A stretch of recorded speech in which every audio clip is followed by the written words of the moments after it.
On enchaîne avec Miséricorde. Quand je le vois, au début, je suis en mode qu'est-ce que ça veut me raconter? Qu'est-ce que ça fait? C'est bizarre un petit peu. Il y a un truc un peu. Il y a des trucs qui me plaisent. Le fait de voir la campagne avec une sorte d'ambiance un petit peu. Pas terrifiante dans le sens forcé en mode Silent Hill, mais en mode ce que ça transpire, quoi. En gros, toute l'ambiance qu'il y a vraiment en province quand on voit, quand on se balade près des lieux dits. Il y a un truc un peu flippant en mode putain, le temps il est arrêté là. Je dis pas ça de manière méchante, mais pour moi, il y a un truc vraiment. Après, je suis trop structuré à vouloir vivre en ville. Il y a pas les mêmes valeurs de temps, il y a pas les mêmes espaces-temps à la campagne qu'en ville. Et je trouve que Miséricorde le retranscrit hyper bien parce que t'as vraiment des gens qui sont bloqués là. Voilà, tout le monde se connaît. En fact, sur Miséricorde, Negrodi a écrit le film en s'inspirant de vraies histoires qu'on lui racontait dans son village. Il dit que chez lui, les ragots locaux sont parfois plus étranges que la fiction. Du coup, c'est génial parce que c'est vrai. T'as toujours des petites histoires. Moi, j'ai connu à peu près tout. J'ai vécu en banlieue parisienne, j'ai vécu aussi du coup au fin fond de la campagne et je vois un peu quelles sont les dynamiques sociales dans ce truc-là. Et oui, carrément, on est d'accord. Et là, du coup, là où Guiraudy est intéressant, c'est sur l'aspect homosexuel. J'ai pas vu L'Inconnu du lac, faudrait que je le vois. Mais du coup, là, il y a grave ce truc de. En fait, on part limite du principe que tous les hommes sont gays dans le film. Alors vraiment, au final, ils le sont, je crois, non? Il y a pas un personnage qui n'est pas décrit ou alors où il y a pas de doute, quoi. Il y a le personnage principal évidemment. Il y a son demi-frère où en fait ils ont une sorte de la magnifique scène où il finit par le tuer. Déjà je spoil, bon, on s'en fout, hein, c'est pas un film à spoiler. Ou avant tu te dis est-ce qu'ils vont ken ou est-ce que, enfin genre il y a un truc un peu de tension bizarre. Et après celui avec le mec un peu plus fort en Marcel qui veut d'ailleurs le flinguer au fusil tellement il est au placard et il veut pas assumer son homosexualité. Et évidemment le prêtre vers la fin. Donc ouais, je trouve ça super beau et bon attends déjà on va le mettre dans,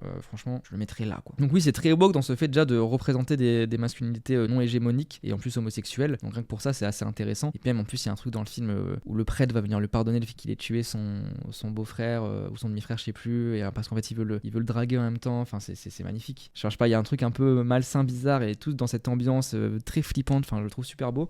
Walk après, moi je le mettrais là quoi. Je le mettrais là.